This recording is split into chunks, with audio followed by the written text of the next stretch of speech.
மக்களை இவ்வளவு பெரிய மக்கள் சக்தி நம்மளோடு இருக்கும் போது நமக்கு எதுக்கு வேற அரசியல்?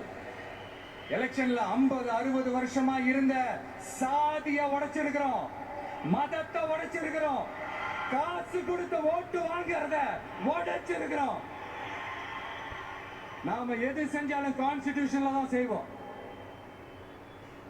நாம சிங்கிள் மெஜாரிட்டி வாங்கி இருந்தாலும் நம்மள நம்பி முறையா கூட்டணியில கட்சியில ஆதரிக்க வர்றவங்களை அரவணைச்சு தான் இருப்போம். நான் இப்பவும் மீண்டும் டிக்ளேர் பண்றேன், டிவிகே ஆட்சி எந்த பாகுபாடும் இல்லாம எல்லாருக்குமான ஒரு ஆட்சியா தான் இருக்கும். அதுல எந்த மாற்றமும் கிடையாது. ஸ்டாலின் சார் மாதிரி ஊசலாட்டம் இருக்கவே இருக்காது. மதச்சார்பற்ற கொள்கையில சமரசமே இல்லை. மாநில உரிமைகள்ல விட்டு கொடுக்கவே மாட்டோம். நதி நீர் உரிமைகளை விட்டு கொடுக்கவே மாட்டோம். சமூக நீதி, சம நீதிய, சமத்துவ நீதிய ஒரு நாளும் விட்டு கொடுக்கவே மாட்டோம். அதனால திருச்சி கிழக்கு தொகுதி மக்களே, தமிழ்நாட்டில் இருக்கிற 234 தொகுதியும் நம்ம தொகுதி தான். அதுல எந்த கட்சி ஜெயிச்சிருந்தாலும் அது நம்ம தொகுதி தான். பெரம்பூரா இருக்கட்டும், திருச்சி கிழக்கா இருக்கட்டும், எனக்கு 2 கண்கள் மாதிரி. அதுவும் திருச்சி கிழக்கு என் செல்லப்புள்ள மாதிரி.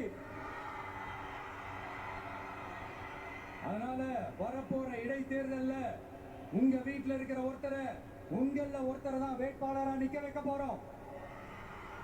நீங்க எப்படி இந்த விஜய்க்கு ஆதரவு கொடுத்து ஓட்டு போட்டு ஜெயிக்க வச்சீங்களோ, அதே மாதிரி வரப்போற இடைத்தேர்தல்ல உங்களுடைய அந்த வேட்பாளரையும் ஜெயிக்க வைப்பீங்கன்ற அந்த ஒரு நம்பிக்கை நான் முழுமையாக தான் நம்புறேன். உங்களுக்காக உழைக்க வந்திருக்கிறேன். உங்களுக்காக எல்லா விஷயத்தையும் நான் பார்த்து செய்வேன். ஊழல் இல்லாத, லஞ்சம் இல்லாத ஒரு ஆட்சியை நான் கொடுப்பேன். I understand. ஒரே நாள் அது நடக்காதுதான், ஒரு மேஜிக் இல்ல. பட் ஒரு நாள் அதை நான் நடக்க வைப்பேன்.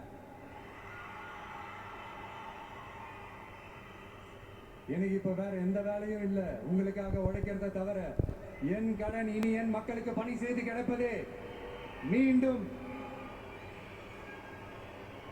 என்னை ஜெயிக்க வச்ச தமிழக மக்களுக்கும் திருச்சி கிழக்கு தொகுதி மக்களுக்கும் மீண்டும் என்னுடைய நன்றியை தெரிவிச்சுக்கிட்டு கான்பிடண்டா இருங்க. நல்லதே நடக்கும், வெற்றி நிச்சயம். மீண்டும் சந்திக்கும் வரை நன்றி, வணக்கம்.